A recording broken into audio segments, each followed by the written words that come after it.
नमस्कार मैत्रिणींनो, आज आपण पितृपक्षासाठी खास तांदूळाची खीर बनवणार आहोत। खीर ही आपल्या घरातील पारंपरिक गोड रेसिपी आहे। पितृपक्षामध्ये खीरीला खूप महत्त्व असतं आणि ती श्राद्धाच्या जेवणामध्ये नक्की केली जाते। चला तर मग अगदी सोप्या पद्धतीनं तांदूळाची खीर करून पाहूया। इथं मी 4 टेबलस्पून तांदूळ घेतलेले आहे। आपण खीरीसाठी कोणतेही तांदूळ हे वापरू शकतो। आता इथं हे तांदूळ पाण्याने आपल्याला स्वच्छ धुवून घ्यायचे आहे। धुवून झाल्यानंतर आपल्याला त्यामध्ये पाणी टाकून हे तांदूळ आपल्याला अर्धा तास भिजत ठेवायचे आहे। अशा पद्धतीने पाणी टाकून हे तांदूळ मी अर्धा तास भिजवून घेणार आहे। आता खीरीसाठी काय काय साहित्य मी घेतले आहे ते आपण बघूया। भिजत ठेवलेले तांदूळ, अर्धी वाटी सुक्या खोबऱ्याचे कीस, 4 ते 5 टेबलस्पून साखर, 4 वेलदोडे, साजूक तूप आणि ड्रायफ्रूट्स घेतलेले आहे। तसेच 1 कप इथं दूध घेतलेले आहे। तांदूळ हे अर्धा तास भिजलेले आहे। आता त्यामध्ये थोडे दूध टाकून हे तांदूळ मी मिक्सरमधून बारीक करून घेणार आहे। अशा पद्धतीने तांदूळ इथं मी बारीक करून घेतलेले आहे, आपण बघू शकता। आता आपल्याला गॅसवर कढई ठेवायची आहे। कढईमध्ये साजूक तूप टाकून घ्यायचे आहे। एक छोटी वाटी भरून इथं साजूक तूप मी टाकलेले आहे।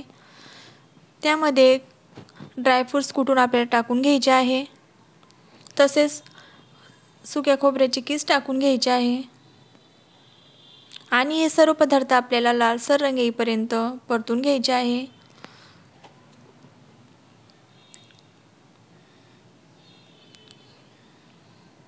थोडा सोनेरी कलर येईपर्यंत आपल्याला हे परतून घ्यायचे आहे।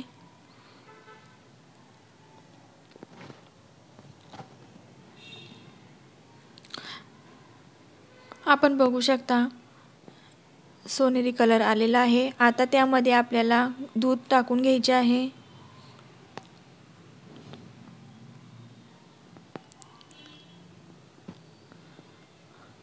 तसेच मिक्सरमधून काढून घेतलेले तांदूळ आपल्याला वाटून घेतलेले तांदूळ टाकून घ्यायचे आहे। तसेच इथं मी अर्धा कप पाणी टाकून घेतलेले आहे।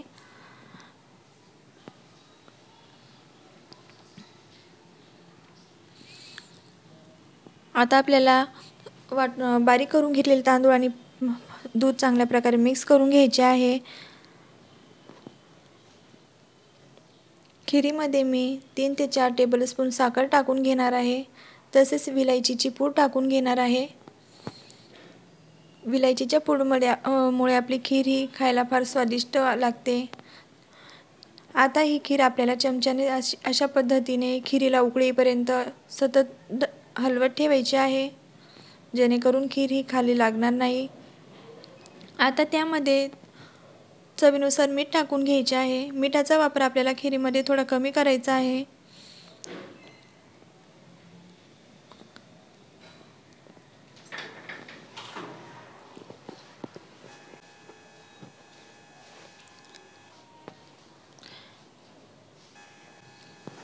आता आपल्याला ही खीर 10 ते 15 मिनिटं मंद आचेवर शिजवून घ्यायची आहे।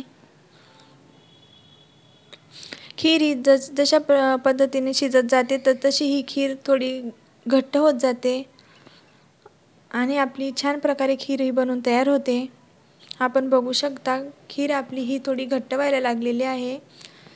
खीरीमधले तांदूळ हे जसे शिजत जातात तशी ही खीर घट्ट व्हायला सुरुवात होते।